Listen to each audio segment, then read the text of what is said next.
Too many gardeners treat kitchen waste like garbage instead of the goldmine it actually is. They throw away vegetable peelings, fruit scraps, coffee grounds, and eggshells, thinking composting is slow, messy, or complicated.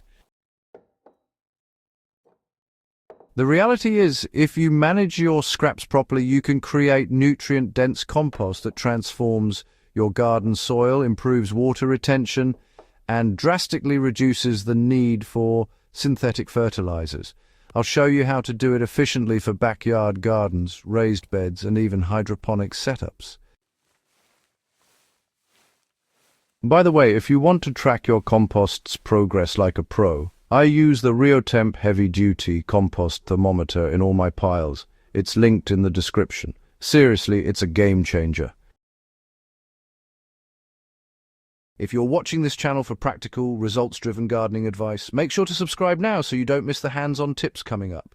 You can't just toss everything together and hope it works. A common mistake is throwing all your kitchen waste into a single pile without sorting. That doesn't produce good compost. It produces stinky, slow-decomposing sludge. To make compost work efficiently, you need to separate greens, which are nitrogen-rich scraps like fruit peels, vegetable trimmings, and coffee grounds, from browns, which are carbon-rich materials like cardboard, shredded paper, or dry leaves. I use roughly 3 parts greens to 1 part browns by volume. In a small backyard bin, this might be 3 coffee cans of vegetable scraps for every handful of shredded cardboard. That balance gives microbes what they need to work fast without creating odors or slimy, compacted piles. Chop or shred your scraps to speed decomposition. Large chunks of vegetable or fruit take forever to break down because microbes can only work on the surfaces they can reach. I chop everything into 2 to 5 centimeter pieces. Tough stems, cores, and peels all get cut down. In a kitchen compost bucket, a knife or small food processor works fine. For larger backyard piles, I shred everything and layer it with browns. Smaller pieces speed up decomposition and give you uniform compost in weeks instead of months. So let's talk about maintenance and monitoring. This is where your compost really starts to come alive, and honestly, it's not as complicated as it sounds. With just a bit of regular attention, you'll keep things moving along nicely. Moisture is critical, but it's about balance. Many gardeners either let their piles dry out or overwater them. Your compost should feel like a wrung-out sponge, damp enough for microbial activity, but not so wet that it drips. I check moisture with a simple squeeze test and lightly sprinkle water whenever I add fresh scraps. Raised beds or outdoor piles get covered during heavy rain to avoid oversaturation, while dry spells require regular watering. The right moisture keeps decomposition active and prevents bad odors. Layering matters more than most people realize. Just tossing everything together leads to uneven compost.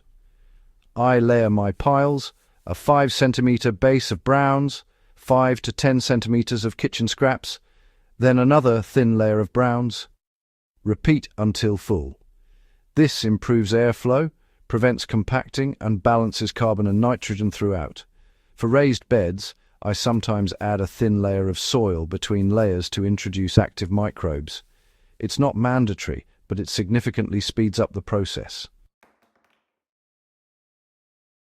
Aeration is, honestly, non-negotiable for fast results. If you don't turn your compost, aerobic microbes slow down and anaerobic microbes take over, producing those foul smells and really slowing the breakdown. I turn backyard piles every 5 to 7 days with a garden fork, flipping from bottom to top and sides to the center. Indoor bins get stirred thoroughly. Raised beds can be turned less frequently, but you always need to monitor moisture and texture. Turning ensures oxygen reaches every part of the pile, which is crucial for efficient decomposition. Add nitrogen when the pile just seems a bit sluggish. Most kitchen scraps are rich in nitrogen, but if your pile has a lot of dry vegetable matter, like potato skins, you may need a small nitrogen boost. Grass clippings, a scoop of blood meal, or even a handful of old compost works well. Don't overdo it. Too much nitrogen creates ammonia smells and wet, slimy piles. The goal is simply to keep microbes active and decomposition steady. Now, let's talk about final results and application. After all your effort, you should have dark, crumbly compost that smells earthy and fresh. This finished compost can be spread around your garden beds, mixed into potting soil, or used as a top dressing for lawns and shrubs. It's really rewarding to see your hard work pay off, enriching your soil and supporting healthy plants. And you know, with these steps, you'll keep your composting process running smoothly season after season. So, use a compost thermometer to know exactly what's happening. Monitoring temperature is honestly one of the biggest differences between fast, successful composting and just guessing your way through. Your pile should heat up to between 55 and 65 degrees Celsius, or about 130 to 150 degrees Fahrenheit, right in the center. That's really the sweet spot for killing pathogens and maximizing microbial activity. Personally, I use the RioTemp heavy-duty compost thermometer because it's rugged, long enough to reach deep into large piles, and gives accurate readings. Check the link in the description if you want to take the guesswork out of composting. This tool helps you know precisely when to turn the pile, when to adjust moisture, and when the compost is ready. Patience is part of the process, but you can control timing. With proper sorting, shredding, layering, moisture control, aeration, and temperature monitoring, kitchen waste compost can be ready in 6 to 8 weeks. Many gardeners wait months, thinking darkness and earthy smell equals finished compost. True compost should be crumbly, dark, and smell slightly sweet. For raised beds or hydroponic setups, I sift it through a fine mesh to remove larger particles, ensuring it integrates evenly into the soil or growing medium. Applying your compost correctly maximizes results. In raised beds, I mix finished compost into the top 10 centimeters of soil at roughly a 1:4 ratio with existing soil. Backyard gardens get a 2 to 3 centimeter layer as a mulch around plants. For hydroponic seed starting media, I blend 10 to 20% compost into coir or other soilless mixes. This improves nutrient content, water retention, and microbial activity, giving roots the ideal environment to thrive. Correct application is as important as making the compost itself. Watch out for common mistakes that slow your compost.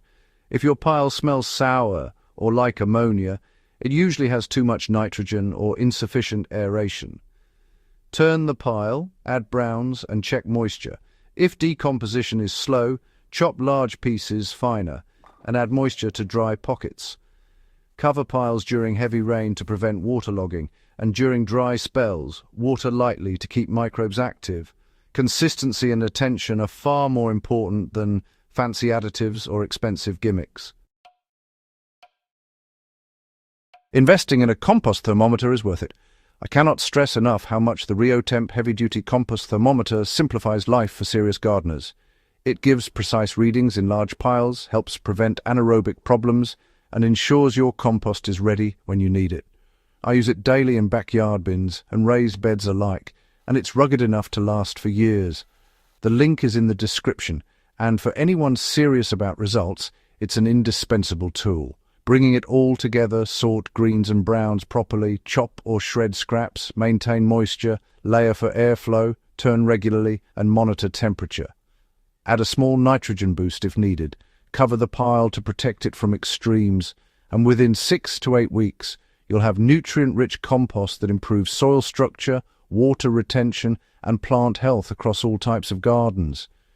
Kitchen waste compost isn't just a sustainable way to reduce trash, it's the foundation of healthy, productive gardens. Applying it correctly ensures plants thrive in backyard gardens, raised beds, or hydroponic systems. If you want more practical, experience-tested gardening guidance, hit the subscribe button now. Share this video with gardeners who still throw away kitchen scraps. They'll thank you when their gardens flourish. And don't forget to check the description for the Rio Temp heavy-duty compost thermometer link to make your composting faster, easier, and completely predictable.